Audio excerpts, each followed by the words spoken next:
আচ্ছা ম্যাডাম, অনেকেরই আপনার জ্যোতিষ শেখানোর ভিডিওতে একটা কমেন্ট থাকে যে ম্যাডাম এর পরের পার্টগুলো আস্তে আস্তে দেওয়া শুরু করুন। তো আজ পরের পার্ট অনুসারে সব নক্ষত্র মানে প্রত্যেকটা নক্ষত্র মানুষের জীবনে কি ফল প্রদান করে এবং কিভাবে তার ইম্পর্টেন্স কি বৈশিষ্ট্য আছে একটা মানুষের জীবনে, 27টা নক্ষত্রেরই ম্যাডাম আজকে একটা ভিডিওতে পুরো বলে দিন যাতে সব মানুষের খুব কল্যাণ হয়। হ্যাঁ, তো আজকে জ্যোতিষ শেখানোর যে ভিডিওটাতে আমি আজকে আলোচনা করব সেটা হচ্ছে আমাদের এই 27টা নক্ষত্র জ্যোতিষশাস্ত্রের।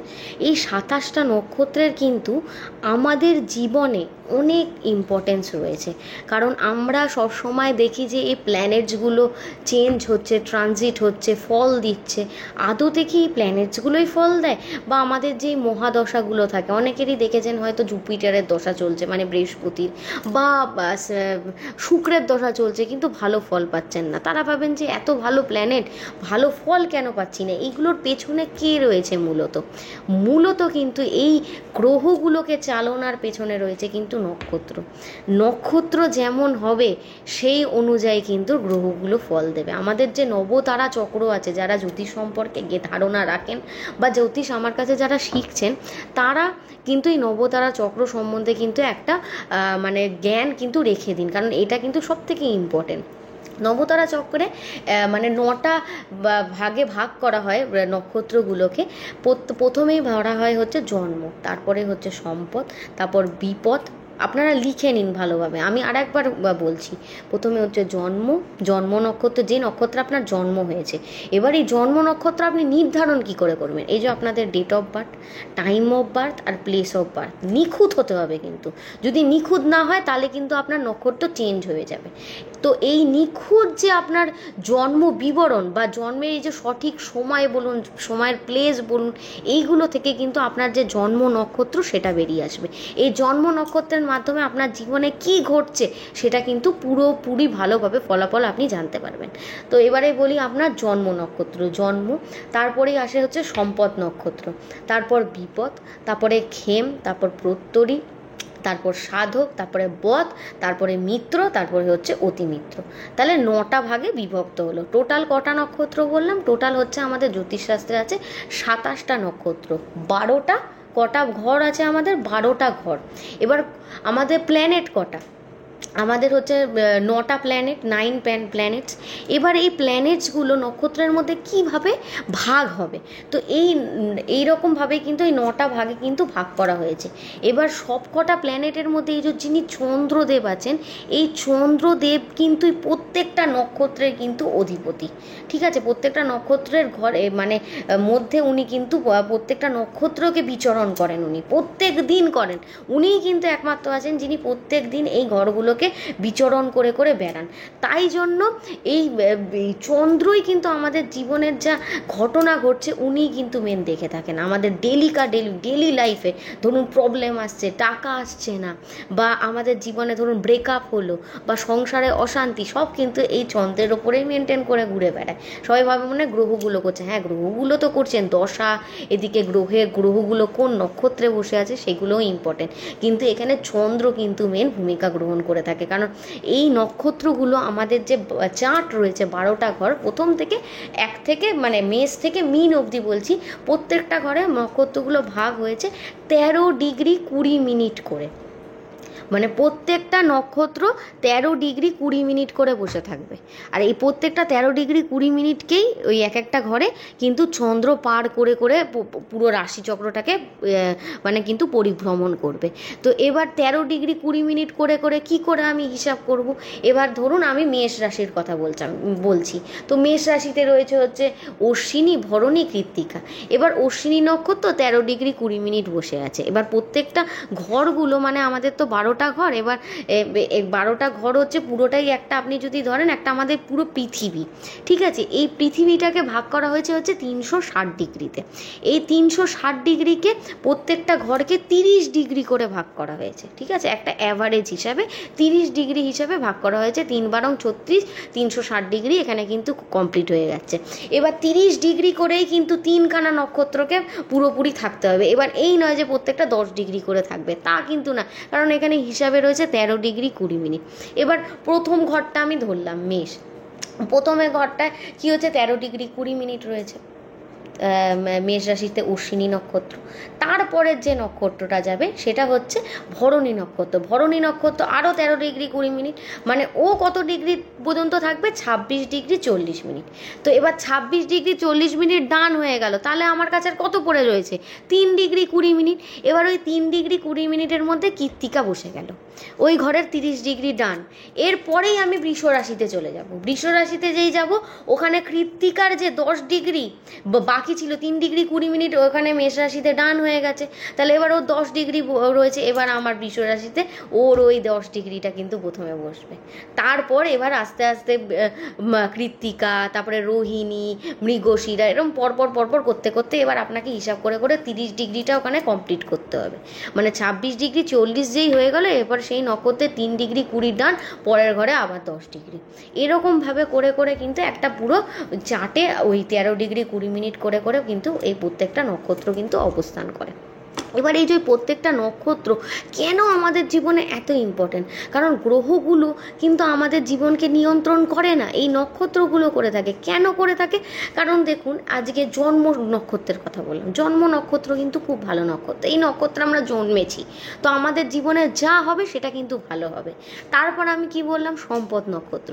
সম্পদ নক্ষত্রে কি হবে? আমরা কোনো জায়গা থেকে ধরুন টাকা পয়সা পেতে চলেছি, বা কোনো জায়গায় টাকা পয়সার কথা চলছে। সম্পদ মানে সম্পদ আপনি লাভ করবেন সেদিনকে, সে ভালো হোক বা খারাপ হোক। অনেকের হয়, অনেকের হয় না। এটা হচ্ছে নক্ষত্র বিশেষে বা গ্রহ বিশেষে কিন্তু কাজ করে থাকে। এরপরে বলে থাকি আমি বিপদ নক্ষত্র। বিপদ নক্ষত্র কিন্তু খুব সাবধান, বিপদে কিন্তু আপনার বিপদ ঘটতে পারে। আগে থেকে এগুলো অ্যাস্ট্রোলজি কিন্তু কোনো রকম মানে আগে থেকে গ্যারেন্টি দিয়ে দেয় না, অ্যাস্ট্রোলজি আপনাকে সতর্ক করে, এই নক্ষত্রের হিসাবে আপনাকে সতর্কবাণী দিয়ে দেয় যে আপনি যদি আগে থেকে প্রিকশন নিয়ে থাকেন, আপনার সাথে একটা অ্যাক্সিডেন্ট ঘটে চলেছে, হয়তো আপনি বিপদ নক্ষত্রে বাড়ি থেকে বেরোলেন। আমার নিজের চোখে দেখা, আমার নিজের সাথে ঘটা। আমি বেরিয়েছি, ফট করে রাস্তা দিয়ে আমি মানে যেতে যাব, আমার সামনে দিয়ে একটা গাড়ি চলে গেল। তখনই আমার মাথায় মনে পড়লো, আজকে বিপদ নক্ষত্র আছে, আমাকে তাহলে রাস্তা দিয়ে একটু সাবধানে হাঁটতে হবে, কারণ এটা একটা ওয়ার্নিং ছিল, আমি একটা সাইন পেয়ে গেলাম। রাস্তা দিয়ে ঠিক মতো যদি না হাঁটি, একটা অ্যাক্সিডেন্টের সম্ভাবনা আছে। তো এই জিনিসগুলো কিন্তু জ্যোতিষ মেনলি নির্ধারণ করে থাকে এই নক্ষত্রের মাধ্যমে। তো আমি বিপদ বললাম। তারপরে খেম। খেম হচ্ছে মাঝারি, খুব ভালোও না, খুব খারাপও না, ফল দিয়ে থাকে। তারপরে প্রত্যরী। প্রত্যরীও কিন্তু ভালো ফল দেয় না, প্রত্যরীও কিন্তু খারাপ ফল দিয়ে থাকে। তারপরেই বলবো সাধক। কোনো সাধনার কাজ আপনি করছেন, বা ভালো কোনো পড়াশোনার জন্য জিনিসপত্র করছেন, সেক্ষেত্রে কিন্তু সাধক নক্ষত্র খুবই ভালো ফল দিয়ে থাকে। তারপরেই বলবো বদ। বদ কিন্তু খুব খারাপ, এই নক্ষত্রে কিন্তু মানুষের জীবনহানি পর্যন্ত করতে পারে। তো বদ নক্ষত্র সাধারণত এড়িয়ে যাওয়াই উচিত, বা সেই সময় আপনি যে কাজটা করছেন, বা কারোর সাথে ধরুন আপনার ঝগড়া লাগার সম্ভাবনা আছে, আপনি বুঝতে পারছেন সেই মানুষটা আপনার খুব একটা ভালো চায় না, তো তখন আপনি নিজেকে একটুখানি গুটিয়ে নিন যে আমাকে এই ধরনের কথা বলতে হবে, তবে গিয়ে সেখানে আমার বিপদ বা বদ হবে না। তারপরে আমি বলি মিত্র। মিত্র অবভিয়াসলি ভালো, মিত্রতা, মিত্র নক্ষত্র। এবার পরেরটা বলছি অতি মিত্র। অতি মিত্র আরও ভালো, অতি মিত্র নক্ষত্রে কাজ করলে খুবই ভালো ফল পাওয়া যায়। এবার আমি কি করে বুঝবো গ্রহগুলো আমাকে খারাপ ফল দিচ্ছে? এই গ্রহগুলো জন্মের সময় এই জন্ম, সম্পদ, মিত্র, অতিমিত্র এগুলোতে বসে থাকে। এবার ধরুন কারো জুপিটার মানে বৃহস্পতির দশা চলছে, তার বৃহস্পতি ভালো ঘরে বসে আছে, উচ্চস্থ বসে আছে, তারপরেও ভালো ফল পাচ্ছে না। কেন? দেখা যাবে সেই বৃহস্পতি তার জন্মের সময় বদ নক্ষত্রে বসে আছে বা বিপদ নক্ষত্রে বসে আছে, তাই জন্য জীবনে যতই ও চেষ্টা করছে, বৃহস্পতি ওকে কিছুতেই উঠতে দিচ্ছে না। এরকম ঘটনা আমার নিজের চোখে দেখা, আমার নিজের অনেক ক্লায়েন্টস এসেছে যাদের জুপিটারের দশা চলছে, ভালো ফল পাচ্ছে না। সেক্ষেত্রে কিন্তু এখানে জুপিটারের যে মানে প্রতিকার, সেটা করা কিন্তু খুবই দরকার। তারপরে আমি বলবো শুক্রের দশা চলছে অনেকেরই চলছে শুক্রের দশা, কিছুতেই ভালো ফল পাচ্ছেন না। এখানে দেখতে হবে শুক্র সেই মুহূর্তে জন্মের সময় কোথায় বসেছিল। শুক্র যদি আপনার বাজে নক্ষত্রে বসে থাকে, বাজে ফল পাবে। এবার এই গ্রহগুলো কি সবসময়তে একই নক্ষত্রে বসে থাকে? গ্রহগুলো কিন্তু চেঞ্জ হতে থাকে জীবনে। এবার ধরুন কোনো সময় ট্রানজিট হয়ে আপনার শুক্রের দশাতেই শুক্র ভালো নক্ষত্রে গেল, মানে আপনার অতি মিত্র নক্ষত্রে গেল, তখন দেখা যেতে পারে আপনি শুক্রের দশাতে সেই কিছু টাইম পিরিয়ডের জন্য আপনি ভালো ফল পাচ্ছেন। এবার ঘটনাটা হচ্ছে কি, সবসময়তেই কি আমাদের এই বিপদ বধ চলতে থাকে? না, আমাদের সপ্তাহে বা মাসে কিছু কিছু দিন থাকে যেগুলো পঞ্জিকা থেকে আপনাকে বার করে নিতে হবে। এবার আমি একটা এক্সাম্পল দিচ্ছি। ধরুন আপনার 2 নম্বর নক্ষত্রে বা 1 নম্বর নক্ষত্রে জন্ম, তাহলে এখানে আপনার 1 নম্বর নক্ষত্র কি হলো? জন্ম নক্ষত্র। তো এবার এই 1 নম্বর নক্ষত্র থেকে 27টা ঘর মানে মানে পুরো অতিমিত্র পর্যন্ত আপনাকে একটা নবতারা চক্র বানিয়ে নিতে হবে। এবার 1 থেকে পুরো 27 অবধি আপনি ওখানে লিখে দিলেন।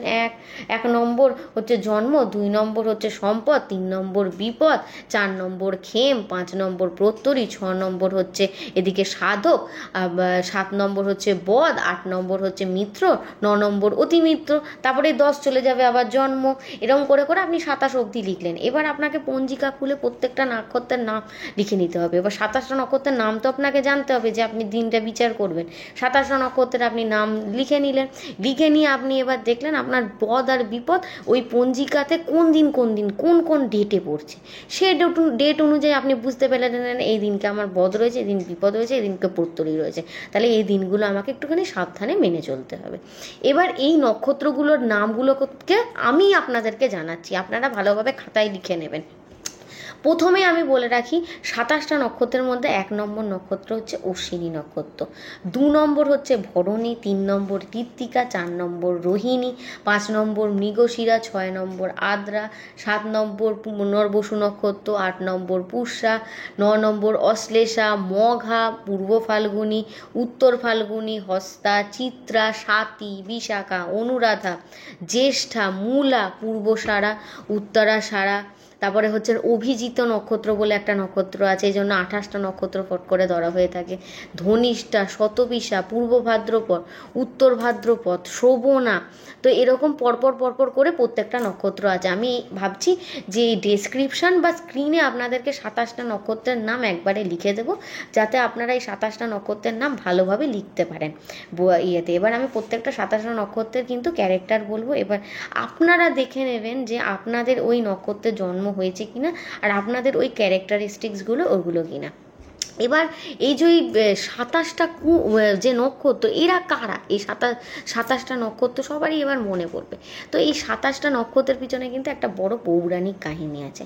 তো প্রথমে বলি যে এই হিন্দু পুরাণ অনুসারে একজন রাজা ছিলেন, তার নাম ছিল দক্ষ। তো তার না 27টা কন্যা ছিল।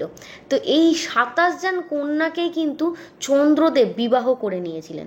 তবে চন্দ্রদেব আবার অন্য রানীদের তুলনায় তার রোহিণীর প্রতি বেশি ঝোঁক ছিল। ওই জন্য মেনলি বলা হয় যে রোহিণী নক্ষত্রটাকে মেনলি চন্দ্রের বউ হিসাবে ধরা হয়। আর আপনারা যদি পৌরাণিক কাহিনীগুলো পড়ে থাকেন তাহলে একটা জায়গায় দেখবেন হয়তো শনিদেবের সাথে চন্দ্রের একটা কিন্তু শত্রুতামি সবসময় লেগে থাকে। তো চন্দ্রদেবকে শনিদেব তার নিজের বোনকে, মানে যে যমুনা শনিদেবের বোন ছিলেন, তাকে বিবাহ করতে চেয়েছিলেন আবার চন্দ্রদেব। তো সেই সময় শনিদেব তো জানতেন যে অলরেডি চন্দ্রদেবের 27টা মানে বিবাহিত স্ত্রী রয়েছে, তারপরও ওনার বোনকে বিবাহ করতে চাইছেন। তখন শনিদেব গিয়ে চন্দ্রদেবকে একটা অভিশাপ দেন যে আমার দৃষ্টি কিন্তু সবসময় তোমার উপর থাকবে, আর তোমার যে 27টা বউ আছে তাদের মধ্যে একজনই তোমার বউ হবে, সেটা হচ্ছে রোহিণী, আর আদার্স যারা তোমার পৃথিবীর মানুষ আছে সবাই তোমার বোন। এই জন্য চন্দ্রদেবকে আমরা কিন্তু সবাই মামা বলে ডাকি, ঠিক আছে? কারণ এক্ষেত্রে আমাদের মারা সবাই হলেন ওনার বোন। তো এইটাও একটা রয়েছে। তো এই কারণের জন্য চন্দ্রদেব কিন্তু এই রোহিণী নক্ষত্রে খুব ভালো ফল দিয়ে থাকে। আর এই 26 জন যে স্ত্রী ছিলেন তারা তখন না এই রাজা দক্ষের কাছে না একটা অভিযোগ করেছিলেন। তখন রাজা অনেক অনুরোধ করেন চন্দ্রদেবকে যে তার স্বভাবটা পরিবর্তন করা উচিত, এরকম ধরনের স্বভাব ঠিক না। তখন কিন্তু চন্দ্রদেব তার এই মানে রিকোয়েস্টেও কিন্তু তার নিজের স্বভাব চরিত্র ঠিক করতে পারেনি। তখন ওই রাজা দক্ষ খুব রেগে গিয়ে চন্দ্রদেবকে অভিশাপ দেন। এর ফলে চাঁদের আকারটা কি হয়? ছোট হয়ে যায়। এটাই হচ্ছে কি, এই জন্য কি হয় বলুন তো, চন্দ্রের না খালি অধঃপতন ঘটেন। দেখবেন চন্দ্রদেব মাঝে মধ্যে অস্ত চলে যায়। চন্দ্রদেবের এই জন্য মানে চন্দ্রদেব আমাদের না মনটাকে মেনলি নিয়ন্ত্রণ করে থাকে, আমাদের মানসিক যে স্থিতিটা। এই জন্য আমাদের নিজেদের মধ্যেও দেখবেন সবসময় মাঝে মধ্যে কখনো এই যে চন্দ্রদেব অধঃপতন হয় বলে চন্দ্রদেবের পূর্ণিমা, অমাবস্যা এইগুলো হয় কি আর এই অমাবস্যা পূর্ণিমা হয় বলে যারা এই চন্দ্রের জাতিকা বলুন বা কর্কট যাদের রাশি, তাদের না মেন্টাল স্টেবিলিটিটা ঠিক ভালো থাকে না, কারণ তাদের তো চন্দ্রদেবী অধিপতি গ্রহ। এক্ষেত্রে কি হয়, মাঝে মধ্যে তাদের একটু ইমোশনাল হয়ে পড়েন, একটু কেঁদে ফেলেন বা কখনো রাগ হয়ে যাচ্ছে, মানে কি করবেন বুঝতে পারেন না, মানে চন্দ্রদেব যাদের মানে মেন্টালি খুব একটা শান্তি থাকে না, সবসময় তো একটা অশান্তি চলতে থাকে চন্দ্রের যারা জাতিকা বা যাদের চন্দ্র অধিপতি গ্রহ হয়ে থাকে। তো এই কারণগুলোর জন্য, কারণ অভিশপ্ত না উনি, প্রচুর অভিশাপ পেয়েছেন জীবনে। তারপরেই বলে থাকি হচ্ছে এই নক্ষত্রগুলোর পদ। এই নক্ষত্রগুলো তো 27টা নক্ষত্র, এই 27খানা নক্ষত্র না 4খানা করে ভাগে বিভক্ত। এই 4খানা ভাগকে বলা হয়েছে পদ বা পাদ। তো এই প্রত্যেকটা রাশি এই মানে নক্ষত্রের 4টে করে পাদে বিভক্ত আছে। এবার এই পাদগুলোকে এবার যদি আমরা ধরি প্রত্যেকটা রাশিতে, এই জন্য এরা 2.25 অংশ জুড়ে প্রত্যেকটা রাশিতে এই নক্ষত্রগুলো করে থাকে 4টে পাদ অনুযায়ী। এবার এই নক্ষত্রগুলোর বৈশিষ্ট্য বলি। এই প্রত্যেকটা নক্ষত্রে কিন্তু অনেক বৈশিষ্ট্য আছে, কারণ এই নক্ষত্রগুলো কেউ আছে পুরুষ নক্ষত্র, কেউ আছে কিন্তু স্ত্রী নক্ষত্র। এবার এই পুরুষ নক্ষত্রগুলো কারা আমি স্ক্রিনেও লিখে দেব আর আমি বলেও দিচ্ছি। প্রথমে বলি পুরুষ নক্ষত্র। পুরুষ নক্ষত্রগুলো হচ্ছে অশ্বিনী, ভরণী, পুষ্যা, অশ্লেষা, মঘা, এদিকে হচ্ছে উত্তর ফাল্গুনী, স্বাতী, জ্যেষ্ঠা, মূলা, পূর্বাষাঢ়া, উত্তরাষাঢ়া, শ্রবণা এবং পূর্ব ভাদ্রপদ। এই নক্ষত্রগুলোকে কিন্তু পুরুষ নক্ষত্র বলা হয়। আর স্ত্রী নক্ষত্রগুলো কি? স্ত্রী নক্ষত্রগুলো হচ্ছে কৃত্তিকা, রোহিণী, তারপরে হচ্ছে মৃগশিরা, আদ্রা, পুনর্বসু, পূর্বা ফাল্গুনী, হস্তা, চিত্রা, এদিকে বিশাখা, অনুরাধা, ধনিষ্ঠা, শতভিষা, এদিকে হচ্ছে উত্তর ভাদ্রপদ, রেবতী, এগুলো হচ্ছে কিন্তু এই স্ত্রী নক্ষত্র বলা হয়। এবার এই যে এই নক্ষত্রগুলোর আন্ডারে দেবগণ, নরগণ, রাক্ষসগণ কিন্তু আমরা বিচার করে থাকি। এই যে মানুষের যে নরগণ, এটা আমি কোথা থেকে বিচার করব? হাতের এই আঙুল থেকে? কখনোই না। নক্ষত্র, কোন নক্ষত্রে জন্ম হয়েছে সেই অনুযায়ী বিচার করব। এবার আমি দেবগণ বিচার করব, এটা আমি স্ক্রিনেও লিখে দেবো, ভালোভাবে আপনারা লিখে নেবেন। প্রথমে বলে থাকি এই যে দেবগণ, কি করে বুঝবো কারা দেবগণের আন্ডারে পড়বে? যাদের এই নক্ষত্রে জন্ম তারা কিন্তু দেবগণের আন্ডারে পড়ে। তাদের দেবগণ কারা কারা? অশ্বিনী নক্ষত্র, মৃগশিরা, এদিকে পুনর্বসু, হস্তা, পুষ্যা, স্বাতী, অনুরাধা, রেবতী, এই নক্ষত্রগুলোতে যাদের জন্ম তাদের কিন্তু দেবগণ। এবার নরগণ কারা? যাদের ভরণী, রোহিণী, আদ্রা, শ্রবণা, পূর্বাষাঢ়া বা উত্তরাষাঢ়া নক্ষত্রে জন্ম, তারা কিন্তু এই মানব নক্ষত্র বা নরগণের নক্ষত্রে বলা হয়। বা পূর্ব ভাদ্রপদ, উত্তর ভাদ্রপদ, এইগুলোও কিন্তু নরগণের আন্ডারেই পড়ে। এবার রাক্ষসগণের মধ্যে কারা কারা রয়েছে? রাক্ষসগণের মধ্যে রয়েছে হচ্ছে কৃত্তিকা নক্ষত্র, অশ্লেষা, এদিকে মঘা, চিত্রা, বিশাখা, জ্যেষ্ঠা, মূলা, ধনিষ্ঠা, শতভিষা, এই নক্ষত্রগুলো কিন্তু রাক্ষসগণের আন্ডারে রয়েছে। এগুলো কিন্তু আপনারা খুব ভালোভাবে লিখে নেন, এগুলো কিন্তু খুব ইম্পর্ট্যান্ট একটা জ্যোতিষশাস্ত্রে। এরপরেই বলা হয় যে এই যে আমাদের যে রজগুণ বা তমগুণ বা সত্যগুণ রয়েছে, এগুলোও কিন্তু এই নক্ষত্র থেকেই বিচার করা হয়। তো এই নক্ষত্রগুলো যে কোন মানে রাশি থেকে বিচার করা হচ্ছে সেইগুলোকেই মেনলি ধরা হয়। এবার মেনলি রজগুণের অধিকারী যে রাশিগুলো, সেগুলো কিন্তু আমি প্রথমেই বলবো। তো রজগুণের রাশি হচ্ছে, প্রথমে আপনারা লিখে নিন যে রাশিগুলো সব থেকে বেশি রজগুণ রয়েছে, তারা হচ্ছে মেষ রাশি, বৃষ রাশি, মিথুন আর কর্কট। এটা কিন্তু প্রচণ্ড রজগুণ সম্পন্ন রাশি। তারপরেই বলবো তমগুণ সম্পন্ন রাশি। তো এই রাশিগুলো মেনলি হচ্ছে সিংহ রাশি, কন্যা রাশি, তুলা আর বৃশ্চিক। এরা কিন্তু তমগুণ সম্পন্ন রাশি। আর যাদের সত্যগুণ রয়েছে তারা হচ্ছে ধনু, মকর, কুম্ভ আর মীন। এই রাশিগুলো কিন্তু সত্যগুণ সম্পন্ন রাশি। এবার আমাদের এই রাশিগুলোর মানে আর এই নক্ষত্রগুলোর গুরুত্ব কী? কারণ এই যে এই নক্ষত্রগুলোর যে আশীর্বাদ আমাদের জীবনে কিন্তু খুব ইম্পর্ট্যান্ট। নক্ষত্র যদি ভালো ইয়েতে বসে থাকে, আপনার যে জন্ম নক্ষত্র বা এই সম্পদ, এই জায়গাগুলোতে যদি নক্ষত্রগুলো থাকে আর আপনার প্ল্যানেটগুলোও সেই জায়গাটাতেই যদি বসে থাকে, সেক্ষেত্রে কিন্তু আপনার নিজের পার্সোনালিটি বলুন, কেরিয়ার বলুন, আপনার লাইফস্টাইল বলুন, সব কিছু কিন্তু বদলে যাবে। তো এই নক্ষত্রগুলো কিন্তু আমাদের এই জ্যোতিষশাস্ত্রে প্রচণ্ড পরিমাণে গুরুত্ব, মানে খুব ইম্পর্ট্যান্ট একটা জায়গা। শুধু গ্রহ জানলে হবে না, নক্ষত্র জানা কিন্তু খুবই দরকার।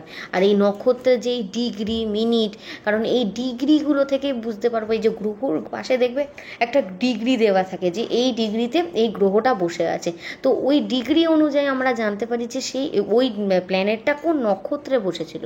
ধরুন একটা মেষ রাশি বলছি, মেষ রাশিতে ধরুন মঙ্গল 26°40' বসে আছে, সেক্ষেত্রে আমরা কোন নক্ষত্রে বসে আছে সেটা কিন্তু আমরা জানতে পারা যাবে। এক্ষেত্রে বোঝা যাবে যে মঙ্গল সেই মুহূর্তে ভরণী নক্ষত্রে বসেছিল। তো এই ক্যালকুলেশনগুলো, যে এই প্রত্যেকটা নক্ষত্রের যে ডিগ্রিগুলো, এইগুলো কিন্তু আপনারা একটা ছক এঁকে নিজেরা বানিয়ে নেবেন। যেরকমভাবে আমি বললাম ওরমভাবে যদি বানিয়ে নিতে পারেন খুবই ভালো ফল পাবেন। এতে করে আপনারা যখন একটা কোনো কুষ্টি ধরুন বিচার করতে চাইছেন নিজেদের ইয়েতে, সেক্ষেত্রে কিন্তু আপনারা গ্রহগুলোর যে ডিগ্রি সেই দেখে আপনারা গ্রহগুলো কোন নক্ষত্রে বসে আছে সেটা কিন্তু খুব ভালোভাবে বিচার করতে পারবেন। এবারে আমি বলবো হচ্ছে প্রত্যেকটা যে এই নক্ষত্র রয়েছে এই নক্ষত্রগুলোর বৈশিষ্ট্যগুলো, এই নক্ষত্রগুলো কীরকম ফল দিয়ে থাকে, বা এই নক্ষত্রগুলোর আন্ডারে যখন আমরা থাকি কীরকম ফল পেয়ে থাকি, বা এই ধরনের নক্ষত্রের যে যারা মানুষ হয় তারা কীরকম ধরনের হয়ে থাকে, এইগুলোর ব্যাপারে আজকে আমি বলবো। তো প্রথমেই আসি যে নক্ষত্রটার কথা, সেটা হচ্ছে কিন্তু অশ্বিনী নক্ষত্র, ফার্স্ট নক্ষত্র। তো অশ্বিনী নক্ষত্রের যে অধিপতি বা শাসক গ্রহ সেটা কিন্তু কেতু। আর এই যে পুরুষ শাসিত গ্রহ, প্রথমে বলে থাকি এটা পুরুষ গ্রহ, আর এদের যে গণ হয় সেটা কিন্তু দেবগণ হয়ে থাকে। আর যারা যে ডেইটি বা পুজো করা হয় যে মানে দেবতা, সেটা হচ্ছে অশ্বিনী কুমার। তো এই অশ্বিনী নক্ষত্রের হচ্ছে আমি বললাম যে গ্রহ সেটা হচ্ছে কেতু গ্রহ, আর যে দেবতার পুজো করা হয় এই অশ্বিনীর সেটা হচ্ছে অশ্বিনী কুমার। আপনারা হয়তো জানেন অশ্বিনী কুমারদ্বয় যিনি, যারা কিন্তু সূর্যপুত্র ছিল। এদের ক্ষমতা ছিল হচ্ছে এরা কারুর ধরুন কোনো রকম খুব অসুখ হলো, এরা কিন্তু মেনলি ডাক্তার হিসাবে পরিচিত, এরা যে কোনো রোগের কিন্তু সঙ্গে সঙ্গে নিরাময় করতে পারে। তাই জন্য এই অশ্বিনী নক্ষত্রের মানুষদের মধ্যে একটা খুব কমন ব্যাপার আছে, সেটা হচ্ছে এদের কাউকে সারিয়ে তোলার ক্ষমতা। এরা কিন্তু খুব ভালো নিরাময়ী বা কেয়ারিং টাইপের মানুষ হয়ে থাকেন। এদের ইনটিউশন পাওয়ার, কারণ কেতু তো ইনটিউশনালি খুব হাই, মানে স্পিরিচুয়ালি খুব ভালো কানেক্ট করতে পারে। তাই জন্য এই ধরনের মানুষদের কিন্তু মানে স্পিরিচুয়াল পাওয়ারটা খুব বেশি হয়ে থাকে। এরা মেনলি বিশেষ করে কিন্তু ডাক্তার হয়ে থাকে। এদের যে পোটেনশিয়ালিটি অফ মানে কাউকে গাইড করার ক্ষমতা, মানে কাউকে কোনো জীবনে যে সে কি ভালো হবে নাকি খারাপ হবে, সেক্ষেত্রে কিন্তু এদের ক্ষমতা কিন্তু খুব বেশি। আর এরা খুব তাড়াতাড়ি কোনো ব্যাপারে কিন্তু সিদ্ধান্ত নিয়ে থাকে। এই ধরনের মানুষেরা কিন্তু খুব বেশি সময় মানে ডাক্তারি দিকে ফিল্ডে বেশি সময় গিয়ে থাকে এরা, মানে যে কাজকে যেখানে মানুষকে সেবা করা যাবে এরকম ধরনের কাজে এরা কিন্তু এগিয়ে থাকে। এছাড়াও এরা ক্রিয়েটিভ ফিল্ড বলুন, যেমন মিউজিক বলুন, মানে গান বলুন, আঁকা, এছাড়া হচ্ছে কোনো দর্শন সাহিত্য, এইসব কাজেও কিন্তু এরা খুব ভালো মানে সাফল্য অর্জন করে থাকে। জীবনে 30 বছর পর্যন্ত খুব স্ট্রাগল থাকে, তারপরে কিন্তু এরা নিজেদের হার্ড ওয়ার্কের মাধ্যমে খুব জীবনে খুব প্রতিষ্ঠিত হয়ে থাকে এই ধরনের মানুষেরা। হেলথ ওয়াইজ খুব একটা প্রবলেম হয় না, মেনলি এই ধরনের মানুষদের না স্কিন একটু অ্যালার্জি থাকে, সিভিয়ার হেলথ কোনো ইস্যুস মানুষের থাকে না, ডেন্টাল প্রবলেম মানে দাঁতের প্রবলেম থাকে, বা গা হাত পায়ে ব্যথা এই ধরনের জিনিসপত্র থাকে, ডায়াবেটিস হয়ে থাকে অশ্বিনী নক্ষত্রের মানুষদের। এছাড়াও এরা যদি নিজেদের ভালোভাবে হেলদি লাইফস্টাইলটা মেনটেন করতে পারে, মেডিটেশন করতে পারে, এক্ষেত্রে কিন্তু খুব ভালো ফল পেয়ে থাকে। তো অশ্বিনী নক্ষত্রের ব্যাপারে আমি বললাম যে এই ধরনের মানুষেরা কীরকম হয়ে থাকে। তারপরে আমি যে নক্ষত্রের কথা বলবো সেটা হচ্ছে ভরণী নক্ষত্রের কথা। তো ভরণী নক্ষত্রের হচ্ছে যে প্ল্যানেট রয়েছে, ভরণী হচ্ছে মেষ রাশিতেই অবস্থিত নক্ষত্র, অশ্বিনীও মেষ রাশিতে অবস্থিত নক্ষত্র। তো ভরণী নক্ষত্রের মানুষেরা কিন্তু খুবই মানে শৌখিন টাইপের হয়ে থাকেন, এরা সব জিনিস খুব ভালোবাসেন। এছাড়া হচ্ছে এনাদের মধ্যে একটা মেন হচ্ছে এরা খুব ব্যালেন্স করতে পারেন। কারণটা আমি বলছি, ভরণী নক্ষত্রের যে মানে ডেইটি বা শাসক দেবতা রয়েছে, অধিপতি গ্রহ, সেটা কিন্তু শুক্রদেব। তো শুক্রদেব হচ্ছে সৌন্দর্যের প্রতীক। তো এই ধরনের মানুষেরাও কিন্তু সৌন্দর্য খুব ভালোবাসে। তো মানে যেখানেই ক্রিয়েটিভিটি রয়েছে সেখানেই কিন্তু এই মানুষগুলো রয়েছে। তো এই ভরণী নক্ষত্রের হচ্ছে শাসক গ্রহ বা অধিপতি গ্রহ হচ্ছে শুক্রদেব। আর এই নক্ষত্রের হচ্ছে যদি আমি দেবতা বলে থাকি সেটা হচ্ছে যম। ঠিক আছে, তো আমি কেতুরও বললাম, ভরণীরও বললাম। ভরণী নক্ষত্রের মানুষেরা প্রথমে বললাম শৌখিন টাইপের মানুষ হয়ে থাকে, এদের হার্ট মানে মন কিন্তু খুব ভালো হয়, এরা কিন্তু প্রত্যেকটা মানুষের জন্য কিন্তু করতে পারে, খুব ভালো মনের মানুষ হয়ে থাকে এরা, প্রত্যেকটা মানুষের সাথে খুব ভালোভাবে খুব নম্র ভদ্র ভাষায় কথা বলে থাকে এরা। কোনো রকম কারুর কেউ ধরুন ওদের সামনে কোনো বাজেভাবে ভাষায় কথা বলছে বা কারুর নিন্দা করছে, সেইগুলো এরা একদমই সহ্য করতে পারে না। এরা সবসময় নিজের যে ট্রু ফিলিংস সেটা কিন্তু সবার সামনে এক্সপ্রেস করে দিতে পারে, মানে ওরকম লুকোছিপি কিছু নাই, সব কিছু স্ট্রেট ফরওয়ার্ড জিনিসপত্র। এরা বেশিরভাগ সময়টা মানুষের না একটা মিসআন্ডারস্ট্যান্ডিংয়ের খপ্পরে পড়ে যান, মানুষে এদেরকে ভুল বুঝে থাকে, কিন্তু এদের মনটা খুব ভালো হয়ে থাকে। এরা কোনো রকম কোনো ভুল করলে নিজেদের তরফ থেকে খুব বিনম্রভাবে তাদের প্রতি মানে অ্যাপোলজি দিয়ে থাকে এবং কোনোদিনও কারুর প্রতি মানে বাজে ভাব পোষণ করে না এই ধরনের মানুষেরা। এরা মেনলি কি বলুন তো জবে গিয়ে থাকে, মানে চাকরি বাকরি মেনলি করে থাকে এরা, যে কোনো রকমের আর্টস বলুন, মিউজিক বলুন, মিডিয়া, স্পোর্টস, এইসব জিনিসে বা বিজনেস বলুন, এই ধরনের জিনিস কিন্তু এরা করতে পারেন। এছাড়াও এই ধরনের মানুষেরা না একটু তামাক জাতীয় ব্যবসায় কিন্তু নিজেদেরকে একটু ইনভেস্ট করতে চান, আর এই ধরনের ব্যবসায় এরা কিন্তু খুব সাফল্য পেয়ে থাকে। 33 বছর বয়স অবধি কিন্তু এদের একটা স্ট্রাগল পিরিয়ড চলে, তারপরে কিন্তু এরা খুব ভালোভাবে লাইফে এস্টাবলিশ করে থাকে। তো এই ভরণী নক্ষত্রের মানুষদের কথা আমি বললাম, ভরণী নক্ষত্রের মানুষরা কিন্তু খুবই ভালো মনের মানুষ হয়ে থাকে। এদের মেয়েরাও কিন্তু যারা ভালোবাসে না অন্য পার্সনকে, খুব মন থেকে ভালোবেসে থাকে, এরা কখনো মনের মধ্যে কোনো ক্ষোভ জমিয়ে রাখে না কারোর প্রতি। তারপরে যে নক্ষত্রটার কথা বলবো এই মেষ রাশিতেই বসে থাকে, সেই নক্ষত্রটা হলো কৃত্তিকা নক্ষত্র। কৃত্তিকা নক্ষত্রের যে মানে গ্রহ আছেন, অধিপতি গ্রহ বা শাসক গ্রহ, সেটা হচ্ছে রবি। তো এই নক্ষত্রের যে এনার্জিটা সেটাও রবির মতোই, মানে খুবই শক্তিশালী এনার্জি। আর এর যে দেবতা, যে দেবতাকে পুজো করা হয় সেটা হচ্ছে অগ্নিদেব। তো কৃত্তিকা নক্ষত্রের যে পুরো ক্যারেক্টারিস্টিক্সটাই সেটা হচ্ছে পুরো ফায়ার এনার্জিফুল। তো এই ধরনের নক্ষত্রের মানুষেরা জীবনে কিন্তু প্রচণ্ড মানে পেশেন্সের সাহায্যে কিন্তু এই জীবনটাকে কাটিয়ে থাকে, প্রচণ্ড ধৈর্য শক্তি হয়ে থাকে এদের, কিন্তু মাঝে মধ্যে কিছু এমন কাজ করে থাকে যার জন্য এদের জীবনে কিন্তু অনেক রকম ঝুটঝামেলা বয়ে আসে। এদের কিন্তু জীবনে খুব একটা বেশি ফ্রেন্ড থাকে না, কিন্তু খুব কম ফ্রেন্ড থাকলেও যে ফ্রেন্ডগুলো থাকে তারা কিন্তু এদের জীবনে খুব হেল্প করে থাকে। এছাড়াও এরা মানে বাজে জিনিসপত্রে খুব একটা নিজেদেরকে এন্ট্রি করতে চায় না, এরা একটুখানি লিডারশিপ কোয়ালিটির ব্যক্তি হয়ে থাকে। এরা একটুখানি মানে সেই জায়গাটাকে মেনটেন করবো, বা ক্রাউডে রয়েছে সেখানে একটু লিডারগিরি দেখাবো, এরকম ধরনের এদের মেন্টালিটি হয়ে থাকে। তো এরা মেনলি একটুখানি মানে হায়ার পোস্টে চাকরি পেয়ে থাকে, বা মিলিটারি বলুন বা navy officer, higher government job officials, এইসব দিকে কিন্তু এরা, পুলিশ, এইসব লাইনে কিন্তু এরা খুব ভালো ফল করে থাকে। এছাড়াও এরা ইঞ্জিনিয়ারিং বলুন, ফার্মাসিউটিক্যালস, এছাড়াও হচ্ছে হ্যান্ডিক্যাপডসের কোনো জিনিসপত্র তৈরি, এইসব জিনিসপত্রে কিন্তু এরা গিয়ে থাকে। এছাড়াও মেডিকেল ফিল্ডে কিন্তু এরা খুব মানে এস্টাবলিশ করে থাকে। এই ধরনের মানুষদের যে মহিলা হয়, এই মহিলারাও কিন্তু জীবনে কিন্তু খুব নাম করে থাকেন, উচ্চ প্রশংসনীয় মহিলা হয়ে থাকেন। এদের জীবনে কোনো মেয়ের যারা কোনো ছেলে ব্যক্তি যদি এদের জীবনে এসে থাকে, তারা কিন্তু এদের মেয়েরা কিন্তু ছেলেদেরকে ছাপিয়ে চলে যায় এক্ষেত্রে, কারণ এরা হচ্ছে মেডিকেল প্রফেশনালে বেশিরভাগ ক্ষেত্রে এই মেয়েগুলো থাকে, আর তারা কিন্তু সেই লাইনে খুব ভালো ডাক্তার বলুন, খুব ভালো সার্জেন, এগুলো কিন্তু হয়ে থাকে। তো এই ধরনের মানুষেরা মেনলি হচ্ছে অ্যাম্বিশিয়াস হয়ে থাকে, প্রচণ্ড ফায়ার এনার্জি থাকে, সব সময় লাইফে কিছু না কিছু করব, খুব পজিটিভ হয়ে থাকে। 25 থেকে 35 বছর বয়সের মধ্যে এদের কিন্তু খুব পিক টাইম থাকে নিজেদের কেরিয়ারের জন্য।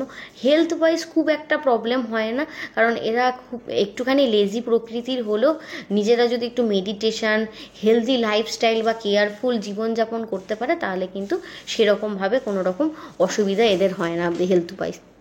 এরপরেই আমি বলবো হচ্ছে রোহিণী নক্ষত্রের মানুষদের কথা। রোহিণী কিন্তু রয়েছে পুরোটাই হচ্ছে বৃষ রাশিতে। রোহিণী নক্ষত্রের যে রুলিং প্ল্যানেট বা শাসক গ্রহ সেটা হচ্ছে চন্দ্রদেব। তো চন্দ্রদেব হচ্ছে এই প্ল্যানেটটাকে মানে চালিত করে থাকেন। তো চন্দ্রদেবের যে মনটা সেটা হচ্ছে একটুখানি ইমোশনাল ইমব্যালেন্সের। এরপরেই আমি বলবো যে এই যে রোহিণী নক্ষত্রের যে ডেইটি বা যে দেবতা রয়েছেন সেটা হচ্ছেন কিন্তু প্রজাপতি দেব, এই মানে নক্ষত্রের দেবতা। তো এই ধরনের মানুষজনের কিন্তু খুব একটা মানে টেম্পারটা একটু শর্ট টেম্পার টাইপের হয়ে থাকে, মানে একটু ভালো একটু খারাপ এরকম ধরনের চলতে থাকে। মানে নিজেদের মধ্যে একটা খুব একগুঁয়ে টাইপের জেদি টাইপের মানুষ হয়ে থাকে, মানে একা থাকলে একাই থাকবো, কারোর সাথে থাকলে কারোর সাথেই থাকবো। খুব একটা মানে মানে মুডি টাইপের পার্সন এদেরকে বলা যেতে পারে। তো কখনো ভালো কখনো খারাপ, বা কখনো এরা এরকম থাকেন যে এই মানুষের জন্য আমরা করবই করব। খুব কেয়ারিং নেচারেরও হয়ে থাকেন, কারোর জন্য যদি করতে চান তো খুব ভালো কাজ করে থাকেন, বা কারোর উপর যদি কোনো রিভেঞ্জ, কেউ ধরুন এদের সাথে খুব খারাপ ব্যবহার করেছে, এক্ষেত্রে কিন্তু এরা তাদের প্রতি একটা রিভেঞ্জ টাইপের নিয়ে থাকে, সেক্ষেত্রে কিন্তু এদের একটা মানে শত্রুতা হয়ে যায়। তো রোহিণী নক্ষত্রের মানুষরা কিন্তু রিভেঞ্জের দিকে, রোহিণী নক্ষত্রে কিন্তু একজন বড় আমাদের মানে বিষ্ণুর অবতার জন্মগ্রহণ করেছেন, তিনি হচ্ছে কৃষ্ণদেব। তো তার কৃষ্ণের যে নেচারটা বুঝতেই পাচ্ছেন, অ্যাটেনশান কিন্তু গ্র্যাব এরা করতে এক নম্বরে, মানে কোনো জায়গায় গেলে সেই জায়গাকার অ্যাটেনশানটা এরা কিন্তু গ্র্যাব করে নেয়। এই রোহিণী নক্ষত্রের মানুষরা খুব মানে বিলাসী লাক্সারিয়াস লাইফস্টাইল লিড করতে ভালোবাসে, রুচিটা এদের খুব হাই ক্লাস হয়, মানে আর শিল্পপ্রিয় ক্রিয়েটিভ দিকে এরা থাকতে খুব ভালোবাসে এরা। তাই জন্য এই ধরনের মানে জীবনযাত্রাই এরা বেছে নিয়ে থাকে, মিউজিক বলুন, আর্টস বলুন, এইসব লাইনে এরা মেনলি গিয়ে থাকে।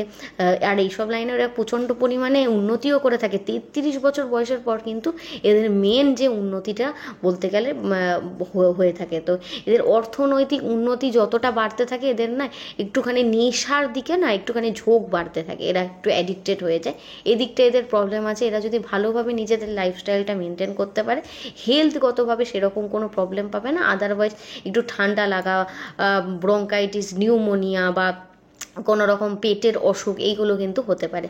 আদারওয়াইজ এদের কিন্তু সেরকম জীবনে কোনো প্রবলেম হয় না। তারপরেই যে নক্ষত্রের কথাটা বলবো সেটা হচ্ছে মৃগশিরা নক্ষত্র। মৃগশিরা নক্ষত্রের কিন্তু গ্রহ হচ্ছেন মঙ্গল, মানে শাসক গ্রহ। আর এই দেবতার গ্রহের যিনি দেবতা তিনি হচ্ছে সোম দেবতা। তো এদের চরিত্রটা কীরকম হয়ে থাকে, এরা একটুখানি খুব ডাউটফুল ক্যারেক্টারের হয়ে থাকে, মানে সব জিনিসের ওপর একটুখানি সন্দেহ করবো, একটুখানি বদমেজাজি, একটুখানি ডমিনেন্ট হব, একে যখন আমি নিয়ন্ত্রণ করছি এর প্রতি আমার নিয়ন্ত্রণ থাকবে, এরকম ধরনের ক্যারেক্টার হয়ে থাকে। ট্রাভেল করতে এই ধরনের মানুষেরা খুব ভালোবাসে। নরম স্বভাবের, যে মানুষ ভালো ব্যবহার করবে তার প্রতি খুব নরম, যারা ভালো ব্যবহার করবে না তার প্রতি খুব রুড, এরকম ধরনের মেজাজটা এদের হয়ে থাকে মৃগশিরা নক্ষত্রের। কিন্তু খুব ডমিনেন্ট হয়ে থাকে এরা, কোনো কাজে যদি এদেরকে দেওয়া হয় খুব লিডারশিপ দেখাতে পারে, সেই কাজে খুব একদম পাক্কা মানুষ হয়ে থাকে। তো এদেরকে কাজ দিলে এরা কিন্তু খুব পাংচুয়ালিটি এবং রেসপন্সিবিলিটির সাথে নিভিয়ে থাকে। এদের খুব শেখার আগ্রহ, এরা লার্ন করতে খুব ভালোবাসে। যেখানে পড়াশোনা শেখানো হচ্ছে বা কোনো জিনিস শেখানো হচ্ছে সেখানে থাকবে, কিন্তু এদের স্টেবিলিটিটা খুব কম, মানে এই ভালো লাগছে এই খারাপ লাগছে এরকম ধরনের মানুষ হয়ে থাকে। তারপরে আমি বলবো, পরপর করে বলে যাই, আমি অনেকটা বেশি হয়ে যাচ্ছে নাহলে বড় ভিডিওটা। তারপরে আমি বলবো আদ্রা নক্ষত্র। আদ্রা নক্ষত্রের যে রুলিং প্ল্যানেট বা শাসক গ্রহ রয়েছে সেটা কিন্তু রাহু। আর এর গ্রহের মানে নক্ষত্রের যে দেবতা রয়েছেন তিনি হচ্ছেন রুদ্রদেব। এদের চরিত্র মেনলি এরা একটুখানি রিসার্চ করতে ভালোবাসে, বা টাকা পয়সা খুব প্রিয় হয়, টাকা পয়সা ছাড়া কিছু চেনে না, এরকম ধরনের খুব অ্যাম্বিশিয়াস হয়ে থাকে। যেখানে টাকা রয়েছে সেখানে এরা রয়েছে। খুব গভীর চিন্তা, একটুখানি ট্রিকি মাইন্ডের হয়ে থাকে, মানুষের সাথে খেলতে খুব ভালোবাসে এরা। এছাড়াও পরিবর্তনশীল মনটা, মানে এই ভালো এই খারাপ, এই জিনিসটা আমি পছন্দ করেছি, পরবর্তী ক্ষণেই বলবে যে এই জিনিসটা আমার খুব একটা পছন্দ না, কিন্তু এরা মানুষের সাথে খুব ভালোভাবে মিশে যেতে পারে, মানে মানুষের সাথে মেশে তার কাছ থেকে কাজটা হাসিল করে নেওয়ার মতো ক্ষমতা এদের রয়েছে। জীবনে যদি টাকা থাকে এদের জীবনটা খুব ভালো থাকে, না হলে অর্ধেক টাইমটা এদের মানসিক অশান্তিতেই ভুগতে হয়। এদের জীবনে কিন্তু এরা অনেক বড় বিজনেসম্যান বলুন, এছাড়া কোনো ভালো হোটেলে বড় সেফ থেকে শুরু করে রাহুর যে কাজগুলো মেনলি হয়ে থাকে এই ধরনের কাজ কিন্তু এরা করে থাকে। কিন্তু জীবনে 29 বছরের মধ্যে এরা অনেক ভালো একটা লাইফস্টাইল নিজেদের জন্য বেছে নেয়। তো আদ্রা নক্ষত্রের গ্রহের মানুষরা যদি নিজেদের লাইফস্টাইলটা ভালো করতে পারেন তাহলে কিন্তু কোনো বড় রকম অসুখ বিসুখ এদের হয় না। তারপরেই বলবো আমি পুনর্বসু নক্ষত্র। আর তারপর পুনর্বসু নক্ষত্রের হচ্ছে অধিপতি গ্রহ হচ্ছে বৃহস্পতি, আর এদের দেবতা হচ্ছেন অদিতি। এদের চরিত্র কিন্তু খুবই ধৈর্যশীল, দয়ালু আর পারিবারিক টাইপের হয়ে থাকে। এদের না পুনর্জন্মের কথা মনে পড়ার একটা কিন্তু টেন্ডেন্সি থাকে। এরা সবসময় ভাবে আমরা আগের জন্মে মনে এটা করেছি, কিন্তু একটুখানি লেজি প্রকৃতির হয়ে থাকে। এরা ক্রিয়েটিভ দিকটা খুব ভালোবাসে। পুনর্বসু নক্ষত্রের মানুষেরা খুব পেশেন্স লেভেল হয়। এই ধরনের মানুষেরাও আর্টস বলুন, ক্রিয়েটিভিটি, মিউজিক এইসব লাইনে কিন্তু খুব উন্নতি করে থাকেন। এছাড়াও এরা যদি সফটওয়্যার ইঞ্জিনিয়ারিং, মেকানিক্যাল ইঞ্জিনিয়ারিং এইসব লাইনে গিয়ে থাকে এই দিকেও খুব ভালো ফল থাকে। এছাড়াও এরা যদি মেডিকেল লাইনে থাকে সেক্ষেত্রেও কিন্তু খুব ভালো ধরনের কেরিয়ারে এস্টাবলিশমেন্ট পায়। এরপরে বলবো আমি পুষ্যা নক্ষত্রের কথা। পুষ্যা নক্ষত্রের অধিপতি গ্রহ হচ্ছে শনিদেব, আর এই নক্ষত্রের যে দেবতা তিনি হচ্ছেন বৃহস্পতি দেব। তো এদের চরিত্রটাই হচ্ছে এরা খুব পুষ্যা নক্ষত্র শনি খুব পাংচুয়াল, খুবই ধৈর্যশীল হয়ে থাকে, সহানুভূতিশীল, প্রত্যেকটা মানুষের প্রতি ন্যায়ের দেবতা যিনি যেহেতু শনিদেব, এরাও খুব ন্যায়পরায়ণ হয়ে থাকে, খুব সততা থাকে, স্থির মনের মানুষ হয়। এদের জীবনে কিন্তু সবসময় একটা স্টেবিলিটি বলুন বা জীবনে সমৃদ্ধি বা সম্মান কিন্তু সবসময় থাকে। শনিদেবের একটা আশীর্বাদ এদের ওপর থাকে, কিন্তু মনে এদের শান্তিটা খুব একটা থাকে না। সবসময় ভাবেন যে এই কাজটা করেছি তো তবুও শান্তি নেই, এই ধরনের মানুষ হয়ে থাকে। কিন্তু জীবনে এরা কিন্তু খুবই ভালো ফল করে থাকে, কারণ এরা মেনলি সামাজিক বলুন, সোশ্যাল ওয়ার্ক করতে এ ধরনের মানুষ কিন্তু খুব ভালোবাসেন। তো এই সব লাইনে কিন্তু এরা খুব এস্টাবলিশমেন্ট পেয়ে থাকে। তারপরেই বলবো আমি হচ্ছে অশ্লেষা নক্ষত্রের কথা। অশ্লেষা নক্ষত্রের অধিপতি গ্রহ বুধ, আর এই দেবতার যে এই নক্ষত্রের যে দেবতা হচ্ছে সেটা হচ্ছে নাগদেব। এই ধরনের মানুষের অশ্লেষা নক্ষত্র বুধের প্রভাব রয়েছে। খুবই বুদ্ধিমান মানুষ হয়ে থাকেন, খুব কৌশলী হয়ে থাকেন, মানে পলিটিক্সে একদম পারদর্শী, আর নিজেদের যে চরিত্র সেটা খুব গোপন করে রাখতে ভালোবাসেন, অতটা বেশি সবার সামনে বের করে দেন না। নিজেরটা নিজেই জানে, শুধু অন্যরা যেটা জানে সেটা সবই ফেক, এদের ভেতরের ব্যাপার কেউ জানতে পারে না সেইভাবে। তো এদের মধ্যে একটা বড় প্রভাব রয়েছে কি নিজেদের যে রহস্যময় শক্তি সেটার সাহায্যে সবাইকে বসে এনে নেওয়া। এরা ট্রেডিং বলুন, বিজনেস বলুন, এক্সপোর্ট ইম্পোর্টের বিজনেস, আসলে বিজনেসেই মেনলি এরা কিন্তু ফোকাস করে থাকে। আর এই বিজনেস থেকে এরা কিন্তু জীবনে অনেক বড় মানে এস্টাবলিশমেন্ট করে থাকে। কিন্তু অনেক সময় দেখা যায় এদের অত্যধিক চালাকি না এদের জীবনের সমস্যার কারণ হয়ে দাঁড়াতে পারে। তাই জন্য এইসব মানুষদের বলবো একটুখানি নিজেদের চালাকিটা কমিয়ে একটু সততার পথে আসুন, দেখুন খুব ভালো থাকবেন। তারপরে বলবো মঘা নক্ষত্রের কথা। মঘা নক্ষত্রের নক্ষত্রের কিন্তু অধিপতি গ্রহ হচ্ছে কেতু গ্রহ। কেতু গ্রহের এই গ্রহটার হচ্ছে আমাদের দেবতা হচ্ছে, আমাদের যিনি পিতৃপুরুষ হচ্ছেন তিনি হচ্ছেন আমাদের দেবতা। মঘা নক্ষত্রের চরিত্র হচ্ছে এরা নিজেদেরকে খুব অহংকারী মনের উপরে থাকে, খুবই মানে ঐতিহ্যনিষ্ঠ হয়ে থাকে, আমাদের কালচারের প্রতি খুবই মানে নিষ্ঠাবান, আর তার সাথে হচ্ছে নিজেদের লিডারশিপ যে কোয়ালিটিটা সেটা খুব ভালো হয়ে থাকে। এরা একটু ফায়ারি প্রকৃতির হয়ে থাকে, যেটা সত্য কথা সেটা মুখের ওপর বলবো, যেটা নয় সেটা পেছনে কারুর সামনে এরকম বলবো না। এরা কিন্তু খুব ভালো মনের মানুষ হয়ে থাকে, সবাইকে হেল্প করে থাকে, স্পিরিচুয়ালি খুব ইনক্লাইন্ড হয়ে থাকে, স্পিরিচুয়াল পদ্ধতিগুলো করতে, তন্ত্র মন্ত্র এইসব জিনিসে কিন্তু খুব পারদর্শী হয়ে থাকে। এরা কিন্তু বংশের মান বাড়িয়ে থাকে বলা হয় এই নক্ষত্রের মানুষেরা। তো এই ধরনের মানুষেরা মেনলি পুজো বলুন বা তন্ত্র মন্ত্র এইসব লাইনে তো যাই কিছু মানুষ, আর তার সাথে কাছে কিছু মানুষ গভর্নমেন্ট জব বলুন বা পুলিশ এইসব লাইনে কিন্তু থেকে থাকে, মানে যেখানে লিডারশিপ কোয়ালিটির কাজ রয়েছে সেখানেও কিন্তু মঘা নক্ষত্রের মানুষেরা রয়েছে। তারপরেই বলবো হচ্ছে পূর্ব ফাল্গুনী নক্ষত্রে। পূর্ব ফাল্গুনী নক্ষত্রের যিনি অধিপতি গ্রহ তিনি হচ্ছে শুক্রাচার্য, শুক্রদেব, আর এই দেবতার যে পুজো করা হচ্ছে সেটা হচ্ছে ভৃগু। তো এই যে যে পূর্ব ফাল্গুনী নক্ষত্রে এই মানুষগুলো খুব শৌখিন এবং বিলাসী টাইপের হয়ে থাকে, নিজেদের সম্বন্ধে ভাবতে এনারা খুব ভালোবাসে, একটু শৌখিন মানে শরীরের দিক থেকে খুব আতুপাতু, খুব একটা বেশি কাজ করতে ভালোবাসেন না, যতটা স্মার্ট ওয়ার্ক করা যায় ততটাতে বিশ্বাসী, খুবই আনন্দ প্রিয়, আনন্দ করতে খুব ভালোবাসে এইসব মানুষেরা, পার্টি বলুন, এছাড়াও উদার প্রিয় হয়ে থাকে, নিজেদের মন থেকে সবার জন্য করে খুব ভালোবাসেন পূর্ব ফাল্গুনীর মানুষেরা, নিজেও খেতে খুব ভালোবাসেন, তৈলাক্ত জাতীয় খাদ্য খুব ভালোবাসেন। এরা কিন্তু মেনলি গভর্নমেন্ট ওয়ার্ক বা ক্রিয়েটিভ যে ফিল্ডগুলো থাকে, মিউজিক বলুন, নাচ গান, স্পোর্টস, এইসব দিকে কিন্তু খুব ভালো সাফল্য অর্জন করে থাকেন। তারপরেই বলবো উত্তর ফাল্গুনী নক্ষত্র। উত্তর ফাল্গুনী কিন্তু ফায়ারি একটা নক্ষত্র, কারণ এদের যে গ্রহ তিনি কিন্তু সূর্যদেব, আর যে দেবতার পুজো করা হয় সেটা কিন্তু অর্যমান। তো এদের চরিত্র মেনলি খুব বিশ্বস্ত হয়ে থাকে, এরা খুব পাংচুয়াল, কোনো কাজ যখন করে সেটাকে খুব ভালোভাবে করে থাকে, খুব নিষ্ঠা সহকারে। এছাড়াও এরা কিন্তু সম্পর্ককে খুব রক্ষা করে থাকে, নিজের সম্পর্ক রক্ষাকারী নক্ষত্রও বলা হয়। এরা কোনো জায়গায় থাকলে সেখানে কিন্তু একটা স্থায়ী সম্পর্ক থাকে, এবং এরা কিন্তু কোনো জায়গায় কাজ করলে সেখানে খুব ভালো সম্মান পেয়ে থাকে। তাই জন্য এরা গভর্নমেন্ট অফিসিয়াল, পুলিশ, এইসব জায়গায় যদি চাকরি করে থাকে, আইএএস আইপিএস এইসব স্থানে কিন্তু খুব সম্মানের অধিকারী পার্সন হয়ে থাকে। তারপরেই বলবো হচ্ছে হস্তা নক্ষত্রের কথা। হস্তা নক্ষত্রের যে অধিপতি গ্রহ রয়েছে সেটা কিন্তু চন্দ্র, আর এই হস্তা নক্ষত্রের যে দেবতা সেটা হচ্ছে সাবিত্রী। তো এই নক্ষত্রের চরিত্র হচ্ছে এরা খুব সৃজনশীল প্রকৃতির হয়, শিল্প মনা হয়, কৌশলী হয়, এদের নিজেদের হাতেই কিন্তু এদের নিজেদের সাফল্য থাকে, অতিরিক্ত পরিবর্তনশীল হয়ে থাকে এদের মনটা, কিন্তু এরা যদি এক জায়গায় স্থির হয়ে থাকতে পারে তাহলে কিন্তু জীবনে অনেক সাফল্য অর্জন করে থাকে। চন্দ্র যেহেতু এর একটুখানি কেয়ারিং নেচারের হয়, একটু পড়াশোনা বলুন, যেখানে স্টাডি করানো হয় সেসব জায়গায় এদের খুব মন থাকে। এছাড়াও হচ্ছে এরা টিচিং প্রফেশন বলুন, কোনো মিডিয়া পার্সন বা ব্রডব্যান্ড এইসব লাইনের সাথে কিন্তু এরা জুড়ে কাজ করে থাকে। তারপরে বলবো হচ্ছে চিত্রা নক্ষত্রের কথা। চিত্রা নক্ষত্র হচ্ছে মঙ্গলের শাসিত গ্রহ আর নক্ষত্র, এবং এদের যে দেবতা তিনি হচ্ছেন বিশ্বকর্মা।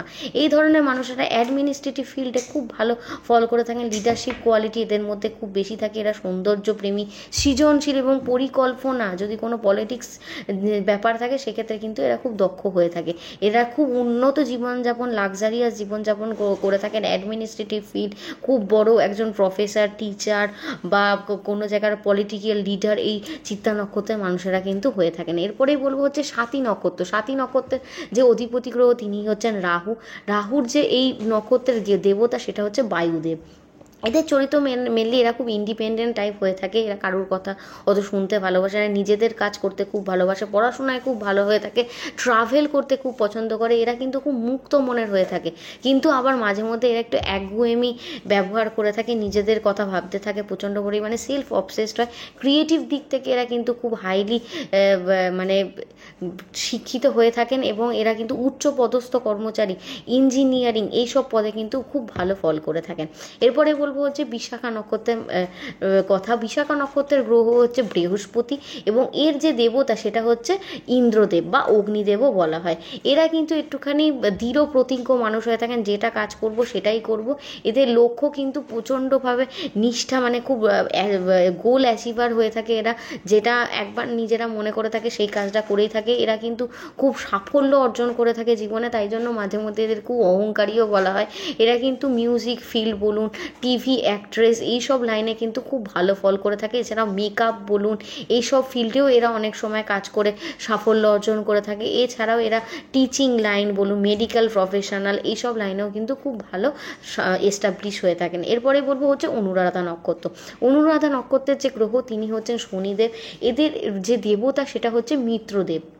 এই নক্ষত্রের চরিত্র কিন্তু খুবই মানে লয়াল টাইপের হয় এবং ইন্ডিপেন্ডেন্ট টাইপের হয়। এরাও নিজেদের কাজ করতে খুব ভালোবাসে। এরা খুব সৎভাবে থাকে জীবনে এবং খুব বন্ধুত্বপূর্ণ স্বভাবের হয়ে থাকে এবং খুব বিশ্বস্ত হয়ে থাকেন। এরা কিন্তু কারোর সাথে যদি সমঝোতা এবং সহযোগিতা করে এগিয়ে যায় তাহলে কিন্তু জীবনে অনেক এস্টাবলিশমেন্ট করে থাকে। এরা স্পিরিচুয়ালি বা আধ্যাত্মিকভাবে খুবই ইনক্লাইন্ড হয়ে থাকে, স্পিরিচুয়াল পথে বেশিরভাগ সময় এগিয়ে থাকে। খুব ভালো পুরোহিত বলুন, খুব ভালো তন্ত্রশাস্ত্রী, খুব ভালো জ্যোতিষী, এছাড়াও অনেক বড় বড় যে গভর্নমেন্ট সার্ভিস অফিসিয়ালস রয়েছে সেই সব ক্ষেত্রেও কিন্তু এরা খুব ভালো ফল করে থাকে। এছাড়াও এরা মেডিকেল প্রফেশনাল হিসাবেও খুব ভালো এস্টাবলিশমেন্ট পায়। এরপরে বলবো হচ্ছে মূলা নক্ষত্রের কথা। মূলা নক্ষত্রের যে অধিপতি গ্রহ সেটা হচ্ছে কেতু গ্রহ। কেতু এই গ্রহের হচ্ছে দেবতা হচ্ছে নিরুতি। এদের চরিত্র একটুখানি মানে একটু অহংকারী টাইপের হয়ে থাকে, বাট এরা কিন্তু স্পিরিচুয়ালি খুব ইনক্লাইন্ড হয়ে থাকে, মানে আধ্যাত্মিক ক্ষেত্রে খুব ভালো থাকে। পড়াশোনার ক্ষেত্রে জ্যোতিষবিদ্যা বা গুড়ো তন্ত্রমন্ত্র এইসবের ব্যাপারে কিন্তু খুবই পারদর্শী হয়ে থাকে। এছাড়াও এদের না একটা মানে এই জ্যোতিষশাস্ত্র বলুন বা আমাদের যে ধর্মশাস্ত্র এগুলোর প্রতি কিন্তু এদের খুব ভালো নলেজ থাকে। এরা কিন্তু ব্যালেন্স করতে পারে খুব ভালো। এরা প্রফেশনাল ওয়াইজ খুবই ভালো ফল করে থাকে, লাইক হচ্ছে ডাক্তার বলুন, এছাড়া হচ্ছে কোনো ভালো আর্কিটেকচার এবং লয়ার এইসব লাইনে কিন্তু এরা খুব ভালো ফল করে থাকে। এছাড়াও হচ্ছে প্রফেশনাল টিচার এইসব লাইনেও খুব এস্টাবলিশ করে থাকে। তারপরেই বলব পূর্বসারা নক্ষত্রের কথা। পূর্বসারা নক্ষত্রের অধিপতি গ্রহ হচ্ছে শুক্র গ্রহ। এই দেবতা এরা হচ্ছে মেনলি শুক্র গ্রহের অধীনে থাকে বলে এরা খুব লাক্সারিয়াস টাইপের হয়ে থাকে, ব্যালেন্স করতে পারেন, খুবই সুখী মানুষ হয়ে থাকেন। এরা দৃঢ় প্রতিজ্ঞ, ভদ্র, নম্র আচরণ সবসময় থাকে। এরা সবসময় জীবনে সাফল্য অর্জন করে থাকেন। এই ধরনের মানুষের কিন্তু যে ক্রিয়েটিভিটি বলুন সেটা কিন্তু খুব হাই লেভেলের হয়ে থাকে, তাই জন্য এরা ক্রিয়েটিভ লাইনে খুব ভালো ফল করে থাকেন। এছাড়াও হচ্ছে প্রফেশনাল যে লাইনগুলো হচ্ছে অ্যাডমিনিস্ট্রেটিভ, ম্যানেজমেন্ট এইসব লাইনে কিন্তু এরা খুব ভালো সাফল্য অর্জন করে থাকেন। তারপরেই বলবো আমি হচ্ছে উত্তরাষাঢ়া নক্ষত্র। উত্তরাষাঢ়া নক্ষত্রের হচ্ছে অধিপতি গ্রহ হচ্ছে সূর্যদেব। তো এই নক্ষত্রের হচ্ছে চরিত্রটাই সূর্যদেবের মতো, রাজার মতো আচরণ করে থাকে। এরা যেখানে যায় সেখানে নিজেদের একটা মানে বৈশিষ্ট্য বলুন বা ইম্পর্টেন্স বলুন সবার মধ্যে ছড়িয়ে দেওয়ার চেষ্টা করে, নিজেদের সবসময় এখানে একটা লিডার হিসেবে মান্য করার চেষ্টা করে। এরা কিন্তু খুব শিক্ষাপ্রিয় হয়ে থাকে। এরা নীতিবোধ এদের মধ্যে খুব হাই, আর শিক্ষাদাতা হিসাবেও ওদেরকে বলা হয়ে থাকে এই ধরনের নক্ষত্রের মানুষদের। আর এরা কিন্তু প্রচণ্ড পরিমাণে জীবনে এস্টাবলিশমেন্ট পেয়ে থাকে সূর্যের দ্বারা। তো এই ধরনের মানুষেরা কিন্তু মেনলি গভর্নমেন্ট সার্ভিস, রেলওয়েজ, এছাড়া হচ্ছে কোনো বড় গভর্নমেন্ট টিচার বা গভর্নমেন্ট পলিটিক্যাল লিডার এই ধরনের জিনিসের মধ্যে কিন্তু থাকে। এরা কিন্তু খুবই সম্মান পেয়ে থাকে প্রত্যেকটা মানুষের কাছ থেকে। তারপরেই বলবো হচ্ছে শ্রবণা নক্ষত্র। শ্রবণা নক্ষত্রের অধিপতি গ্রহ হচ্ছে চন্দ্র। এই ধরনের মানুষেরা কিন্তু খুব নম্র, শান্ত, ভদ্র হয়ে থাকেন। মুখের ভাষা খুব ভালো হয়ে থাকে এদের মধ্যে শিক্ষাবোধ বলুন বা এরা খুব নীতিগত দিক থেকে খুবই ভালো মনের মানুষ হয়ে থাকেন। প্রত্যেকটা মানুষকে এরা শিক্ষা দিয়ে থাকেন। নিজেদের মধ্যে প্রচণ্ড পেশেন্স লেভেল থাকে, কিন্তু মাঝে মধ্যে এরা একগুঁয়ে প্রকৃতির হয়ে থাকে, কারণ চন্দ্রের একটা মানে গুণ আছে এই টাইপেরই, যে একটুখানি একগুঁয়ে প্রকৃতির, একটু জেদি, একটু রাগী মাঝে মধ্যে। কিন্তু এরা জীবনে কিন্তু খুব ভালো সাফল্য অর্জন পেয়ে থাকে। খুব হার্ডওয়ার্ক করতে হয় জীবনে 33 বছরের পর, এরা খুবই সাফল্য অর্জন করে থাকে। তারপরেই বলবো হচ্ছে ধনিষ্ঠা নক্ষত্রের কথা। ধনিষ্ঠা নক্ষত্রের অধিপতি গ্রহ হচ্ছে মঙ্গল। এরা কিন্তু একটু লিডার টাইপের হয়ে থাকে, একটুখানি রাগী টাইপের হয়ে থাকেন। এই ধরনের নক্ষত্রের মানুষেরা খুব উদার হয়, খুব সঙ্গীত প্রেমী হয়ে থাকেন। তবে এদের কিন্তু সঙ্গীত থেকে মানে মিউজিক ফিল্ড থেকে এরা খুব অর্থ সাফল্য অর্জন করে থাকেন। এছাড়াও এরা কিন্তু খুব ভালো জ্ঞানী ব্যক্তি বলুন, পণ্ডিত বলুন, এছাড়াও হচ্ছে জ্যোতিষবিদ বড়, এই ধরনের ফিল্ডে কিন্তু খুব ভালো ফল করে থাকেন। তারপরেই বলবো হচ্ছে শতবিশা নক্ষত্র। শতবিশা নক্ষত্রের অধিপতি গ্রহ হচ্ছে রাহু এবং এদের দেবতা হচ্ছে বরুণ দেব। তো এদের চরিত্রটা একটুখানি রহস্যময় প্রকৃতির হয়। এদের না একটা নিরাময় শক্তি থাকে, মানে জন্মগত। এরা কোনো জিনিসে হাত দিলে সেই জিনিসটা সঙ্গে সঙ্গে ঠিক হয়ে যায়। তো এরা মেডিকেল প্রফেশনাল, ফার্মাসিউটিক্যাল প্রফেশন, এছাড়া হচ্ছে কোনো ইঞ্জিনিয়ারিং প্রফেশন, এইসব প্রফেশনে কিন্তু এরা খুব ভালো ফল করে থাকে। এছাড়াও এদের দ্বারা কিন্তু খুব ভালো বিজনেস হয়ে থাকে। এদের কিন্তু মাথায় কিন্তু অনেক পলিটিক্স থাকে, তাই জন্য পলিটিক্স করে এরা বেরিয়ে গিয়ে জীবনে কিন্তু অনেক সাফল্য অর্জন করে থাকে। তারপরেই বলবো হচ্ছে পূর্ব ভাদ্রপদ নক্ষত্র। পূর্ব ভাদ্রপদ নক্ষত্রের অধিপতি গ্রহ হচ্ছে বৃহস্পতি। এই ধরনের মানুষেরা একটুখানি ত্যাগী প্রকৃতির হয়ে থাকেন। আধ্যাত্মিক লাইনে কিন্তু খুব নাম করে থাকেন। ঠাকুর দেবতার প্রতি এনাদের খুব বিশ্বাস থাকে। এরা ভালো পুরোহিত, ভালো জ্যোতিষী, ভালো তন্ত্রশাস্ত্রী, এরা কিন্তু এইসব লাইনে খুব ভালো ফল দিয়ে থাকে। এছাড়াও এরা কোনো জায়গাকার টিচার বলুন, কোনো ভালো মেডিকেল প্রফেসর, এইসব জিনিসেও কিন্তু এরা খুব এস্টাবলিশমেন্ট পেয়ে থাকে। এরপরে বলবো হচ্ছে যে নক্ষত্রের নাম সেটা হচ্ছে 26 নম্বর নক্ষত্র, উত্তর ভাদ্রপদ। উত্তর ভাদ্রপদ যে নক্ষত্র তার হচ্ছে গ্রহ স্বামী হচ্ছে শনি। তো এই ধরনের মানুষদের মধ্যে খুব ন্যায় পরায়ণ একটা ব্যক্তিত্ব রয়েছে। শনিদেব যেমন খুব সৎ, নিজের কাজে সেরকমই এরা নিজেদের কর্মে খুব বিশ্বাসী, কর্ম করতে এনারা খুব ভালোবেসে থাকেন, খুব পেশেন্স হয় এদের মধ্যে, এদের মন খুব স্থির হয়ে থাকে, এরা খুব গভীর চিন্তার ভাবনার মাধ্যমে কিন্তু জীবনে সাফল্য হয়ে থাকেন। এই ধরনের মানুষরা নিজেদেরকে একটুখানি ব্যাংকিং বলুন বা কোনো রকম ইঞ্জিনিয়ারিং প্রফেশন বা লাইক টিচিং, এইসব পথে গিয়ে এরা কিন্তু জীবনে সাফল্য পেয়ে থাকে। তারপরেই বলবো হচ্ছে আমি রেবতী নক্ষত্রের কথা, 27 নম্বর নক্ষত্র, লাস্ট নক্ষত্র। এই নক্ষত্রের গ্রহ হচ্ছে স্বামী হচ্ছেন বুধ গ্রহ। এই নক্ষত্রের মানুষেরা কিন্তু খুব দয়ালু হয়, যত্নশীল হয়ে থাকে, এরাও কিন্তু খুব বুদ্ধিমান প্রকৃতির হয়ে থাকে, বুদ্ধির জোরে এরা কিন্তু সব রকম কাজ হাসিল করতে পারে। এই ধরনের মানুষেরা কিন্তু খুবই ভালো মনের মানুষ হন এবং বুদ্ধির মাধ্যমে যত পৃথিবীর কাজ আছে এদেরকে দিয়ে করান এরা কিন্তু করে ফেলতে পারে। তো এরা কিন্তু মেনলি টিচিং বলুন, ব্যাংকিং লাইন, এইসব লাইনে থেকে কিন্তু নিজেদেরকে এস্টাবলিশমেন্ট করে থাকে।